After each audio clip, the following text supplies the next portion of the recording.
तो उस पोल सिंबल में उन्होंने जिस तरह से उम्मीद जताई थी कि सरकार बनाने की चाबी उनके पास में होगी, फिलहाल वो चाबी जो है गुम हो गई है कि हम लोगों ने बीजेपी को हाफ कर दिया है और असेंबली इलेक्शन में जो है हम लोग इसको साफ कर देंगे। यहाँ पर जाटलैंड में 17 सीट है, उसमें वो लोग स्वीप कर रहे हैं। कुरुक्षेत्र में भी उन्होंने बढ़त बना, कुरुक्षेत्र का जो रीजन है वहाँ पर तकरीबन 27 सीट है, क्योंकि नूह रीजन में आपने देखा होगा जो मेवात रीजन है वहाँ पर सबसे ज़्यादा वोटिंग हुई है। शाम के 5 बजे तक जो आप देखेंगे, अगर वहाँ का परसेंटेज देखेंगे तो मैक्सिमम सभी जगह से ज़्यादा वहीं पर दिखा है। नमस्कार, पोल पंच में आपका बहुत बहुत स्वागत है। आज पोल पंच का दूसरा एपिसोड है, क्योंकि आज एग्जिट पोल के नतीजे आए हैं और हम आपको अब हरियाणा का एग्जिट पोल बता रहे हैं, पोल ऑफ पोल्स बता रहे हैं। बहुत मेहनत की थी हरियाणा में, खास तौर पर भूपेंद्र सिंह हुड्डा और उनके साथियों ने, कि लोकसभा चुनाव से पहले ही तैयारियां हो चुकी थी। सारे जो जिस तरीके से गठबंधन टूटा, जेजेपी और बीजेपी का सरकार टूटी, मनोहर लाल खट्टर मुख्यमंत्री पद से हटे, उसके बाद नायब सिंह सैनी मुख्यमंत्री बने, उसके बाद लगातार उन्होंने जो निर्दलीय विधायकों के समर्थन से सरकार बनी थी उन्हें अपनी ओर किया। भूपेंद्र सिंह हुड्डा ने फिर लोकसभा में बढ़िया प्रदर्शन किया और अब नतीजे आ रहे हैं कि हरियाणा में कांग्रेस बड़े बहुमत के साथ सरकार बना सकती है, इस प्रकार के अनुमान आ रहे हैं। अरुण सर है मेरे साथ पोल पंच में बात करने के लिए। अरुण सर, क्या कह रहे हैं हरियाणा के पोल ऑफ पोल्स, क्या बता रहा है? क्या भूपेंद्र सिंह हुड्डा और कांग्रेस की मेहनत सफल हो गई है? जी हाँ, फिलहाल पोल ऑफ पोल्स में, या यूँ कहे एग्जिट पोल के जो हम लोगों ने एक निचोड़ निकाला है उसमें ये दिख रहा है कि बीजेपी जो है 30 का आंकड़ा नहीं पार कर पा रही, 27-28 सीट पे ही सिमट रही है। और कांग्रेस को स्वीपिंग, कांग्रेस ने एक तरह से स्वीप कर लिया है। 54 यानी 50+ सीट आ रही, मेजॉरिटी से वो आगे जाती हुई दिख रही है। जेजेपी जो कि जिन्होंने क्लेम किया था कि उनके बिना जो है उनका जो पोल सिंबल एक चाबी हुआ करता है, तो उस पोल सिंबल में उन्होंने जिस तरह से उम्मीद जताई थी कि सरकार बनाने की चाबी उनके पास में होगी, फिलहाल वो चाबी जो है गुम हो गई है क्योंकि उनको शायद एक सीट मिल जाए। और दूसरी बात, उसके साथ INLD ने जैसे कि BSP के साथ अलायंस किया था उन लोगों ने, तो चौटाला साहब भी अपनी जो है कुछ कर नहीं पाए। उन्होंने भी क्लेम किया था कि साहब उनके बिना जो है कोई भी सरकार नहीं बन पाएगी।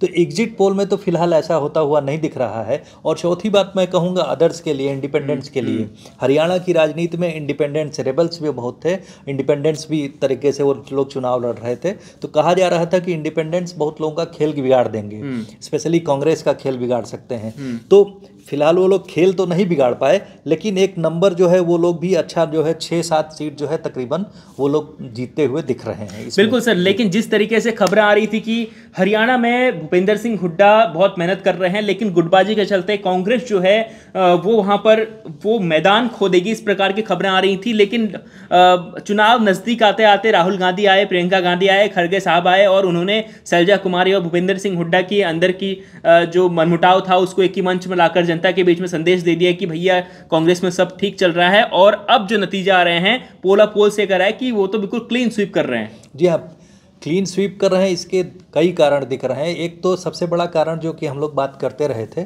कि जाट वोट डिसाइसिव होगा, और भूपेंद्र सिंह हुड्डा शुरू से ही कहते आए कि साहब कि हम लोगों ने बीजेपी को हाफ कर दिया है और असेंबली इलेक्शन में जो है हम लोग इसको साफ कर देंगे। तो उनका जो कॉन्फिडेंस बना हुआ था वो फिलहाल इन एग्जिट पोल्स में दिख रहा है। स्वीप कर रहे हैं, तो जाटलैंड जो वहाँ पर जाटलैंड में 17 सीट है उसमें वो लोग स्वीप कर रहे हैं। कुरुक्षेत्र में भी उन्होंने बढ़त बना, कुरुक्षेत्र का जो रीजन है वहाँ पर तकरीबन 27 सीट है, वहाँ पर भी वो लोग अच्छी खासी सीट जीत रहे हैं। अहिरवाल रीजन जिसपे बीजेपी का डोमिनेंस हुआ करता था, वहाँ पर भी उन्होंने बढ़त बनाए रखी है। और इसके बाद बागड़ क्षेत्र आता है जहाँ की 18 सीट्स हैं, वहाँ पे भी कांग्रेस, तो जो हरियाणा के जितने रीजन थे, जो डिफरेंट रीजन्स हैं, उन सभी रीजन्स में जो है कांग्रेस स्वीप करती हुई, बेहतर करती हुई दिख रही है। और जाटलैंड में एक तरह से स्वीप किया है। तो मैं यहाँ पर यही मुझे लग रहा है इन एग्जिट पोल्स के अनुमान से कहा जा सकता है कि हरियाणा में जो है जाट वोट जो कि मेजॉरिटी जो है कांग्रेस के साथ में हुई, उसका डिवीजन नहीं हुआ। जेजेपी INLD जो है उसमें डेंट नहीं कर पाई, वो एक तरफा जो है जाट डोमिनेंस जो है कांग्रेस के साथ बना हुआ है, उसी की वजह से वो लोग कर पाए। और दूसरी बात मैं कहना चाहूँगा कि उसके साथ में जाट के साथ में माइनॉरिटी, क्योंकि नूह रीजन में आपने देखा होगा जो मेवात रीजन है वहाँ पर सबसे ज़्यादा वोटिंग हुई है। शाम के 5 बजे तक जो आप देखेंगे, अगर वहाँ का परसेंटेज देखेंगे तो मैक्सिमम सभी जगह से ज़्यादा वहीं पर दिखा है। तो वहाँ पर देखने का मतलब मतलब ये है कि परिवर्तन।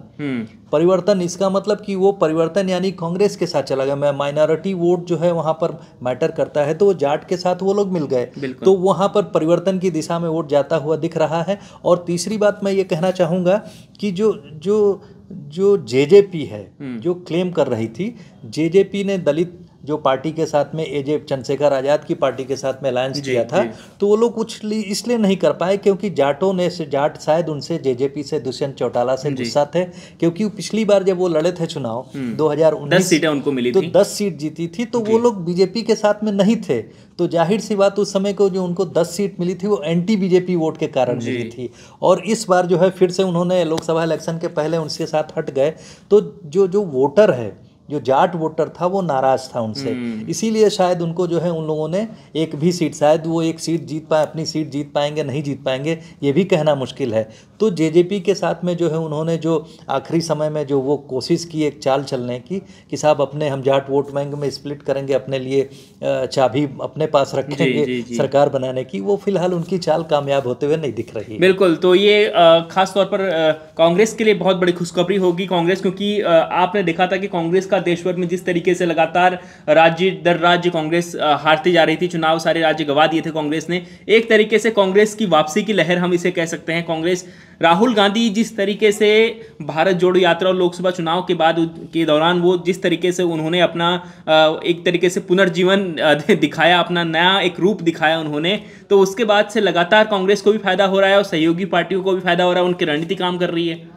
ये आप कह सकते हैं, क्योंकि लोकसभा के साथ में जो थोड़ा सा परिवर्तन हुआ है वोटर्स के मूड में, आप इसको इससे रिलेट कर सकते हैं कि जो बीजेपी के साथ में जो लगातार तीसरे टेन्योर उन्होंने सरकार तो केंद्र में बना ली, लेकिन उसका जो है वो उस तरह की जो धमक नहीं बनी रही, वो जो लस्टर था, जो BJP is losing that lustre, जो चमक कहते हैं ना, वो जो सरकार के साथ बनी रहनी, वो थोड़ा सा लूज कर रही, या यूँ कहें कि जो लोग जो हैं थोड़ा सा थक से गए हैं बीजेपी लेड गवर्नमेंट से, इसका रिफ्लेक्शन भी हो सकता है। क्योंकि तीसरी बार हरियाणा में जैसा लोग अभी भी क्लेम कर रहे हैं, बीजेपी के एक बड़े नेता का मैं अभी एक बड़े चैनल पे इंटरव्यू देख रहा था, तो उनका मानना है कि हमारा वोट परसेंटेज वही है, और ये एग्जिट पोल्स में भी वोट परसेंट बीजेपी का कम नहीं हुआ है, कांग्रेस का बढ़ता हुआ दिख रहा है। तो उनका मानना है कि हम लोग अभी भी सरकार बना सकते हैं, क्योंकि जनता का विश्वास उस तरह से है। लेकिन मैंने कहा ना कि जो कुछ मुद्दे हैं, जो कांग्रेस ने जो नैरेटिव सेट किया,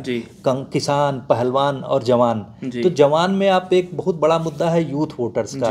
यूथ वोटर्स ने जो है अग्निवीर योजना के साथ में जो यूथ का जो गुस्सा दिखा, क्योंकि आपको पता है कि हरियाणा छोटा स्टेट है, लेकिन सेना में तकरीबन 10% वहाँ का रिप्रेजेंटेशन वहाँ से लोग जाते हैं, तो वो गुस्सा भी कहीं ना कहीं दिख रहा है कि यूथ का गुस्सा भी उनकी तरफ हुआ, और किसानों का गुस्सा था ही। बीजेपी अपने उस कॉम्बिनेशन को बनाए हुए है कि साहब वो जो ओबीसी और जनरल कैटेगरी का जो वोट बैंक है, शायद उसका वो बना हुआ है, लेकिन कांग्रेस का जो जाट डोमिनेंस वाला था वो इंटैक्ट रहा और उसमें ब्रेक नहीं हो पाया। और एक बात और बताऊंगा, एक ये भी आप कह सकते हैं कि जिस तरह से शैलजा दलित चीफ मिनिस्टर बनने की बात हो रही थी, तो ये भी एक स्ट्रेटेजी का पार्ट हो सकता है। मुझे लगता है कि एक स्ट्रेटेजी का पार्ट था, ताकि जाट वोट बैंक में तो यूनिटी बनी ही रहे। और आपने देखा होगा इसी वजह से कल भी सोनिया गांधी से मिलने की बात हो रही थी कि वो शायद मिली हैं, तो वो अपना दावा अभी भी कर रही हैं। तो ये एक तरह से देखा जाए कि दलित वोट जो डिसाइसिव होना था, उसमें जो एक भावना बनी रहे, इस भावना को बनाए रखा जाए कि साहब हमारा चीफ मिनिस्टर हो सकता है, तो कांग्रेस के साथ वो जुड़ा रहे, तो इस तरह की स्ट्रेटेजी का भी पार्ट हो सकता है वो। बिल्कुल, तो देखिए अब नतीजों का इंतजार है। एग्जिट पोल तो आ चुके हैं, पोला पोल्स हमने बताया कि कांग्रेस जो है वो क्लीन स्वीप कर रही है। 50 से ज़्यादा सीटें हैं, 50 से ज़्यादा, लगभग सभी जितने एग्जिट पोल आए हैं, तो सभी सर्वे एजेंसियों ने 50 से ज़्यादा सीटें मिलने का अनुमान बताया है हरियाणा में। तो पोला पोल्स आपके सामने है, अब नतीजे 8 तारीख को आपके सामने आएंगे, सुबह से ही काउंटिंग होगी, सुबह से ही हम आपको बताएंगे। इससे पहले हम जो अब 2 दिन बीच के बचते हैं, हम उन दिनों में आपको बताएंगे कि कैसे कैसे कौन सी सीट पर बीजेपी की क्या कमी रही, कांग्रेस की क्या कमी रही, कांग्रेस कहाँ आगे है, कहाँ पीछे है। सीट वाइज भी हम आपको कल से लगातार बताते रहेंगे। आप लगातार इंडिया.com के साथ जुड़े रहिएगा, पोल पंच के साथ आप रोजाना जुड़े रहते हैं। आपका बहुत बहुत शुक्रिया, देखते रहिए इंडिया.com।